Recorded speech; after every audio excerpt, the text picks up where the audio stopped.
your children well, their fathers hell. It's 24 minutes after 8 o'clock. Great advice for parents this morning, because what we say to our children can have a lifetime impact. Psychiatrist Dr. Rama Pemaraju with us, some advice for all of us, parents, grandparents, teachers, everybody, talking about self-esteem. And some people, they hear self-esteem and they go, oh no, here we go again. Right. That we never want to tell children that they've done something wrong because it'll hurt their self-esteem. You're not saying never correct a child. Oh, we always want to correct children when we feel that there's a mistake that's been made. But really, it's the tone that a parent or authority figure uses, how you present what the child has done, that really makes a big difference. Okay, and one of the first things that's very, very important is to look at yourself. Your child does something that might set you off, and you need to stop and kind of take inventory about what's my mental state right now. Absolutely. Parents are not perfect, and that's a well-known fact, but you've got to take care of yourself. When you're tired, lonely, frustrated, when you've had an argument with your spouse or significant other, you really have to step back and not direct that anger or frustration at your child, because children's nervous systems are very sensitive. Their mental faculties are developing, and so you really have to take care in terms of what it is that you're presenting and how you're presenting it, particularly if your needs aren't being met first. Right, and obviously you want to look at the age of the child and say something that's age appropriate. It might be okay to say, you know what, I'm not crazy about what you're doing right now.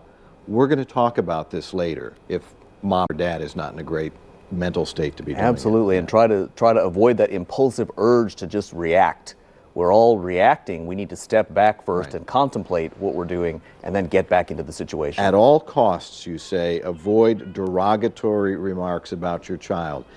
And that doesn't mean never say you've done something wrong or you've done something I don't like. You don't want to get demeaning or insulting to your child. It seems like it's common sense, but it happens quite often.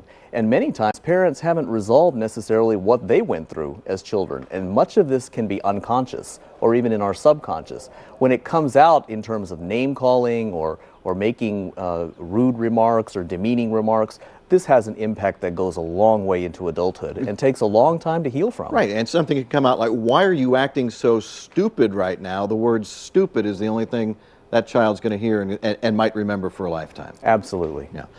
Don't compare a child to siblings or friends. Your sister would never have done this. Why are you? Absolutely. Every child is unique.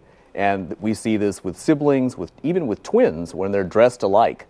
And you want to appreciate the similarities, but you also want to acknowledge the differences. And it's very important because to get the validation that each child is unique. You bet.